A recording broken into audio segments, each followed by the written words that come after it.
सभी भाई बहनों को जय मसीह की। पास्टर मम्मा को भी जय मसीह की मेरी तरफ से। और प्रभु ने मुझे आज आज़ाद किया है। 10 साल से मुझे प्रॉब्लम थी दुष्ट आत्मा की। मुझे रात को दबाव पड़ते थे दुष्ट आत्मा के। घर में कलेश होता था, उसकी वजह से लड़ाइयाँ होती थी। हम दोनों में, हस्बैंड वाइफ में झगड़े होते थे।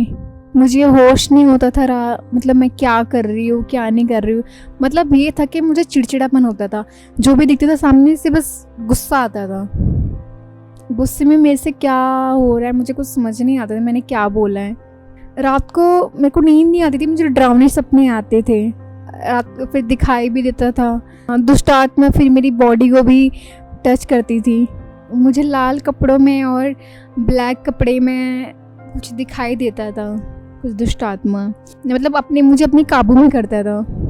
मुझे कुछ होश नहीं होता था, मैं क्या कर रही हूँ क्या नहीं कर रही थी। काम करने का मन नहीं, मतलब मेरी बॉडी बहुत वीक हो गई थी। पेन होता था, पूरी बॉडी में पेन होता था। ऐसा लगता था कि पूरा शरीर टूट सा गया है। बस ऐसा होता था कि मैं अकेले रहूँ बस अंधेरे में। मैं जब छोटी थी 9 साल की, तो मेरी मासी और मैं ना गए हुए थे पानी भरने के लिए, क्योंकि पहाड़ों में तो पानी भरने के लिए ना धारा सा होता है, उसको वो बोलते हैं। तो मैं छोटी थी उस टाइम पे, वैसे खेल रही थी तो उस खंबे के आसपास, तो मेरा ना पैर एकदम से स्लिप कर गया नीचे। फिर जैसे जैसे मैं बड़ी होती गई वैसे वैसे मतलब ये प्रॉब्लम मेरे में आ गई थी। मैं जैसे कि लाल रंग देखती थी तो मुझे एकदम से गुस्सा आता था। और फिर वो दुष्ट आत्मा क्या करती थी कि मतलब मेरी पूरी बॉडी को उसने अपने ना, फिर उसके बाद मम्मी पापा ज्योतिष के पास लेके गए थे। उसने झाड़ फूक वगैरह की थी, ताबीज़ वगैरह दिया था। जब तक ताबीज़ था उसकी भी ताबीज़ की भी एक डेट होती है, जैसे साल का हो गया तो उसके बाद चेंज करवाना पड़ता है।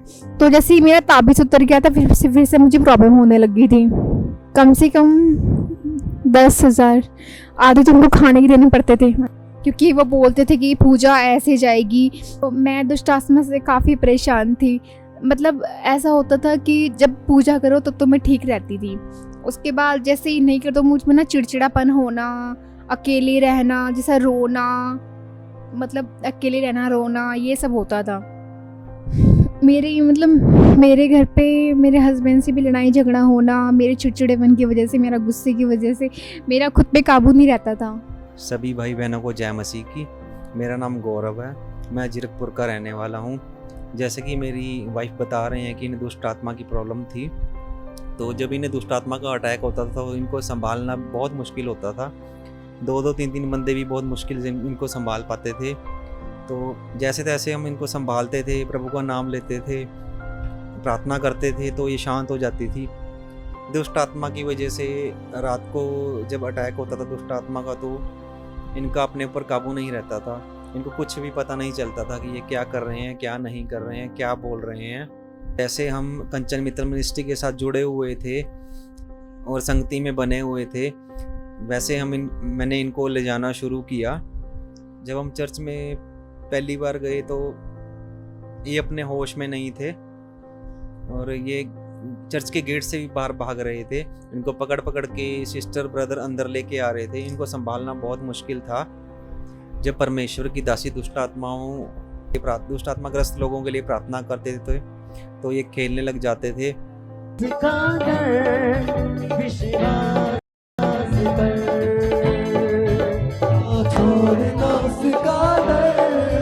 विश्वास कर, बड़े बड़े काम देखेगा,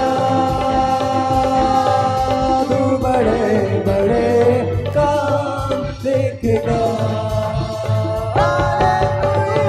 परमेश्वर ने इन्हें 10 सालों की दुष्ट आत्मा से आजाद किया। इस गवाही के लिए, इस बड़ी गवाही के लिए मैं परमेश्वर का धन्यवाद करता हूँ और पास्टर कंचन मित्तल जी का भी धन्यवाद करता हूँ, जिनकी प्रार्थना के द्वारा हमने छुटकारा पाया। जितने भी भाई बहन इस गवाही को सुन रहे हैं, अगर आपके लाइफ में किसी भी तरह की कोई भी प्रॉब्लम है, आप सब कुछ प्रभु के ऊपर छोड़ दो, प्रभु आपको शांति देगा। अब हम प्रभु का वचन पढ़ते हैं, प्रार्थना करते हैं और सब कुछ हमारे जीवन में बहुत अच्छा है। मैं और मेरी वाइफ बहुत खुश हैं। सबको जय मसीह की।